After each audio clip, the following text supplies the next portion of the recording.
Yo, what up? It's your motherfucking boy EM in the motherfucking building. If you want any exclusive videos, any new music, that raw hip hop that's straight from the streets, you heard? Holla at your boy at EDDY.RRRORS@AOL.com. Once again, that's EDDY.RRRORS@AOL.com. You dig? So like I was saying earlier, y'all walk with me. I mentioned my boy that had a basketball tournament in Palm Springs. So when I was out there with the Brownies, and I was pretty much out there pushing that, if you know what I'm talking about, you heard.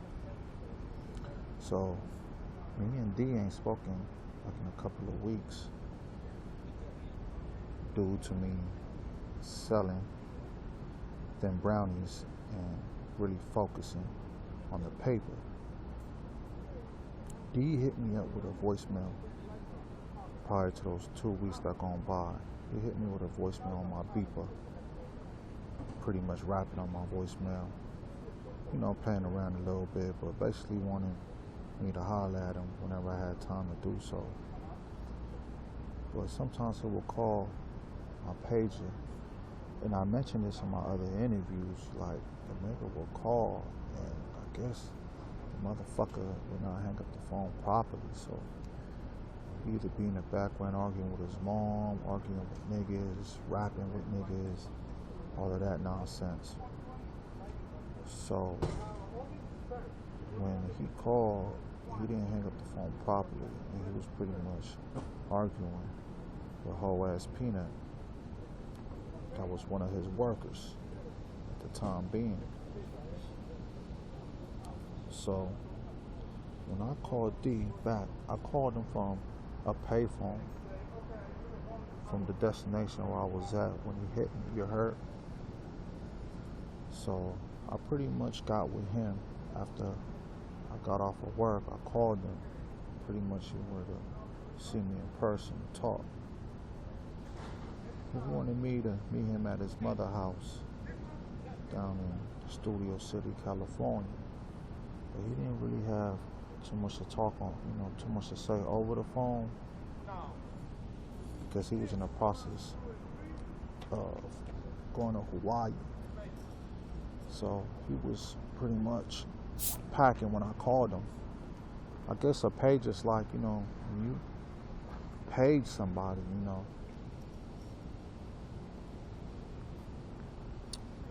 it takes niggas some time to get the motherfucking message. So it took me some time to get the fucking message. And by the time I called him back, he was pretty much busy packing up because he was getting ready to go to Hawaii.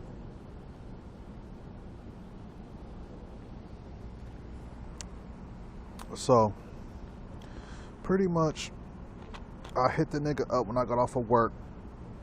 I showed up to his house with 2 bitches. One of them was Creole, one of them was just a dark ass black bitch, you heard? So when I showed up to this motherfucker's crib, I showed up with the Creole bitch and the black ass bitch that was with the Creole bitch, but you know what I'm saying?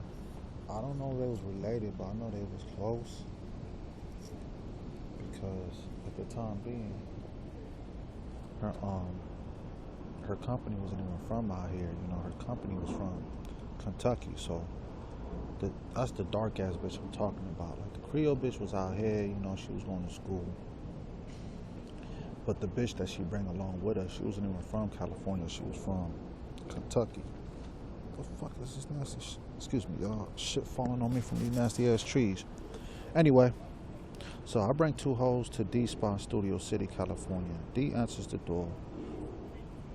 Inside of his house, Arturo was inside, sitting at the table. He was with a white bitch, and the white bitch was sniffing cocaine that was on the table. But Arturo wasn't fucking with the candy, you know what I'm saying? And even though he's well known for selling the candy, but he wasn't doing it. The white bitch was doing it. And the nigga had like that Nas album on the fucking table. It was that one album called I Am. So when the I Am dropped, I can't even tell you what year the fucking piece of shit album came out, but the bitch had like a little mountain of cocaine on a fucking non-CD cover, and she was, playing with it. This nigga Arturo, I guess handed her $100 bill, so she was at the table with Arturo, and she was getting busy. While Arturo was talking to the white bitch, I got to look at the scenery, you know what I'm saying? He had a Smith & Wesson that was just laying on top of the table by the CD where the white bitch was sniffing cocaine from. That nigga Arturo was drinking some vodka, you know what I'm saying? I seen that nigga, the vodka bottle, taking shots straight. And the bitch, on the other hand, was snorting that blow, you heard? So the music was pretty much real loud in the house before I came inside with the two bitches. There was like loud music playing in the background. They was listening to some oldies, I guess, before I came by. And they was playing the movie at the same time. Like when I came in, the dining room was right here. And you walk, a little bit across to go to the living room, you know what I'm saying? So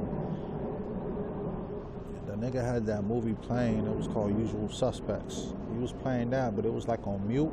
But he had the oldies fucking blasting. So I give this nigga D a handshake.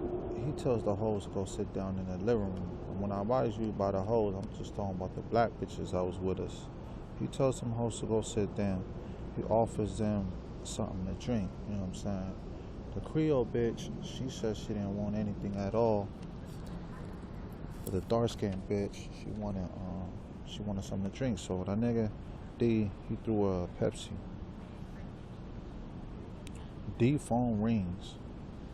And when D phone was ringing, it was Marlon on the telephone. It was Marlon on D's cell phone. So when D and Marlon was talking on the cell phone, Marlon was saying that he was on his way. And D said okay. So Arturo looks at me. By the time D got off the phone, D went to the restroom when he got off the phone with Marlon. So Arturo looks at me while D wasn't even, there at the present time because he was in the restroom. Arturo looks at me and tells me, "Where's my money?" So right then and there, I thought I was gonna fucking die. The nigga had a gun on the fucking table. Pretty much I was low-key stressing because if anybody was to ask me, where's my money at, D was supposed to ask me that because I was out there in Palm Springs, helping him sell his work. So my mouth pretty much dropped. And I told Arturo, I ain't got no money. I don't know what you talking about. So right then and there, like I said, my mouth dropped, and this nigga Arturo slams his hand on the fucking table. So when this nigga slammed his hand on the table, pretty much, he caught the female's attention. And when he caught the female's attention, everybody was pretty much... No, he caught the white bitch's attention. The white bitch was looking at me. Pretty much, I'm sure the other bitches heard the situation because they kept, looking over there as well.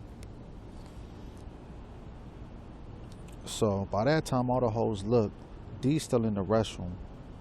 As soon as your man Arturo did what he did, he pretty much, just told me he was playing like, "Oh, I'm playing with you." He had like an accent. So he's like, "Oh, I'm playing with you, man. Chill out. You don't owe me anything." Then he gives me a handshake, shaking my hand all fucking weird.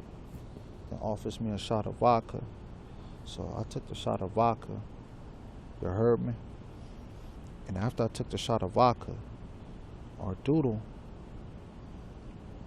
tells the white bitch to wait for him at the car. He throws the bitch his car keys and told the white bitch to go wait for him in his car.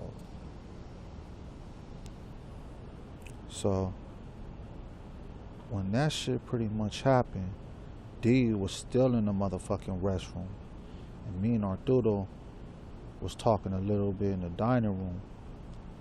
He asked me to come closer to talk to him. So this motherfucker pulls me towards him and asked me who was the dark-skinned bitch I was with. I told him, oh, that's the homegirl's friend. So Arturo tells me that he loves the way her ass moves in those jeans. So I told him to go holler at her because I really didn't give a fuck if he talked to her, because it wasn't my bitch at the end of the motherfucking day. So Arturo goes over there and starts talking to him. I walk towards the refrigerator, to get me a Pepsi. And, I grabbed me some chips and salsa as well when I was on the way. So finally, this nigga D comes out the restroom. The motherfucker, I guess, took a shower. So this nigga comes out with no shirt on. He comes out showing off his muscles and shit and his tattoos. Because I mentioned earlier he had like some work done to his tattoo on the lion's face. The motherfucker has some fire coming out of the lion's face and head. So he pretty much comes out, new haircut. He had a new motherfucking beige, the beige Timberlands. A lot of niggas on the West Coast was dying hard to get those type of boots, But, rarely, not too many people had them. He had some beige Timberlands. But, he got them from the NY or whatever. He just never, wore them. So he pretty much comes out, you know what I'm saying? Then after he comes out the restroom, I go in the restroom. I put the chips and sauce on the table and go to the restroom because I had to take a shit. Because before I went over there, I had some fat burger. So I couldn't hold it anymore as soon as I drank that Pepsi. So while I'm in the bathroom, I'm taking this shit for like 30 motherfucking minutes. I'm taking a long ass shit. After I finish taking my shit, I just thought in my head like, fuck, I gotta come with an excuse. So, just come with an excuse while I was in the restroom. I was thinking in my head, I have to say something, for me being in the restroom that fucking long.